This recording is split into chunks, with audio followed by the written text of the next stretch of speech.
Okay, good afternoon and welcome to Yeshiva YouTube. Iyun to lean on, the Iyun Shir on Shulchan Aruch Yomi. Today we're doing Siman Ayin Beis, number 72 in Hilchos Kriya Shema.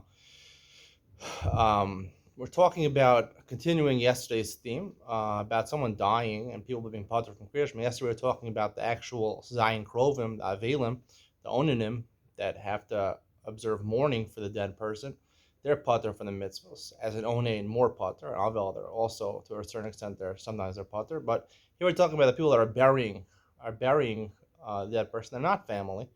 They're needed. They're strong people needed to hold the coffin on its way to burial, or they're engaging in a eulogy, or they're giving tanchumim, which probably would apply also in Beis Avel when they're sitting and paying a shiva call to somebody.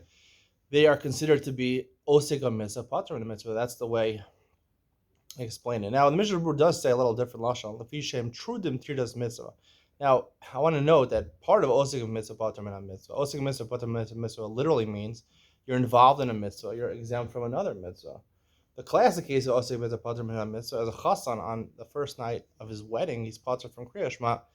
Now, over there, he's not actually doing a mitzvah. At his wedding, he's not doing any mitzvah. The mitzvah is going to be after he comes home with his wife, and they're going to have Bilah's mitzvah, which is a mitzvah to be married. So that mitzvah exists the whole night, even though he's called Osek in that mitzvah. He's Tarid. It's clear from the Gemara on Sukkah and Daf Chav Hey that he's Tarid Tirdas mitzvah.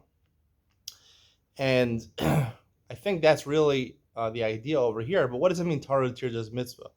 Right, these people who are carrying the coffin, if they're possibly going to be needed, they're already patur from Kriya Shema, right? How hard is it to say Kriya Shema, right?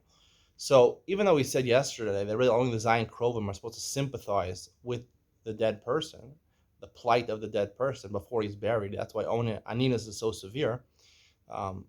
Also, even though other people, I said, you don't have to sympathize with everyone. You see an ambulance passing, you don't have to feel bad for the other person who's ever in the ambulance, whether it's a Jew or not Jew. You don't have to feel bad for them. However, when you're involved in the mitzvah, when you're involved as part of the burial, or part of the eulogy, or part of being in a Beis Avel, right? People go to pay a shiva call to Menachem Avel. In the firm world, they call it Menachem Avel. In the modern world, they call it pay a shiva call. I don't know what it means, a shiva call. I mean, they're actually going. They're not calling him on the phone. So I don't know what it means. It's a Menachem Avel, they say in the from world. They're going to console the mourners. You're doing a mitzvah, right? It's one of the mitzvah. Nichum Aveilim is a mitzvah. But it's not just that you're sitting there and doing it. And like I said, Zayin Krovim have to sympathize. They have to really feel bad. But the people that are doing Nichum Aveilim are eulogizing him or involved in possibly carrying the coffin to burial. Those people should also feel bad. You should feel bad for the dead person. You should be feeling bad for the dead person in the process of burial, in the process of mourning, when you're in front of them. But I would liken it to, it's not, I don't think it's an internal feeling of sadness, because I think that's only my onain, and maybe the Aveilim after the burial, the Zayin Krovim. What I do think of the Gemara in Ksuvos and Daf Dalet on my base says that even though, let's say you're married to someone whose parents died, right? Your wife's parents die. So the Gemara says, "Ba'apa tinog avilusa, shelo ba'apa tinog avilusa." Right? When you're around your wife, act like you're in mourning. When you're not around your wife, you're not an avel. It's not your father. You're not your mother. It's your wife's father and mother. So when it comes to this, I think also that's the idea.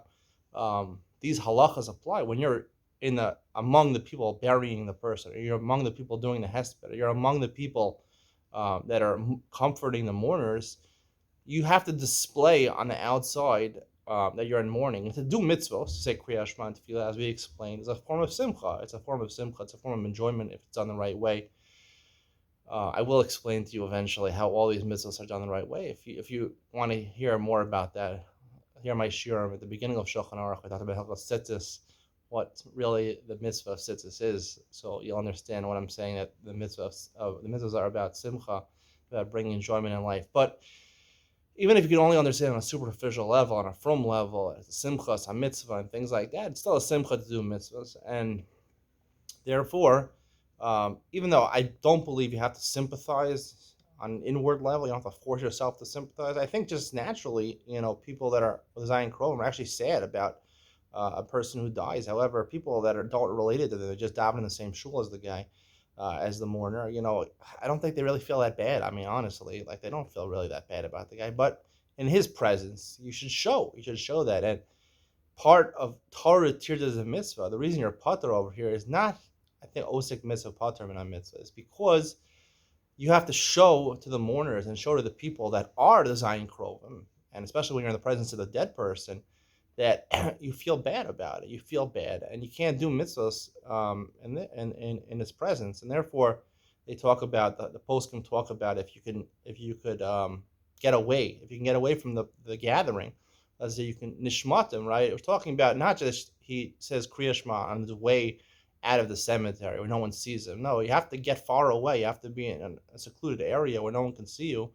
And then you say Kriya Shema, because if you just look like you're saying Kriya Shema, you say Kriya Shema 2 feet away from the burial or 2 feet away from consoling the mourners, then it doesn't look like you're part of the Avelos, and you're causing acrimony between you and the mourners, and you're not showing proper respect to the dead person, and that it's not Torah tirdas a mitzvah. That's only really the osik mitzvah. The people are engaged in the mitzvah. I think it's because these people are around. They're around the dead person and around the mourners, so you have to show to the other people. You can't show. You have to have tact in life. You're supposed to look like you feel bad, even though I don't think you really have to feel bad, but you should look like you feel bad. Therefore, don't do happy things around them. That will be the conclusion of today's share. I hope you enjoyed it. See you in the next one.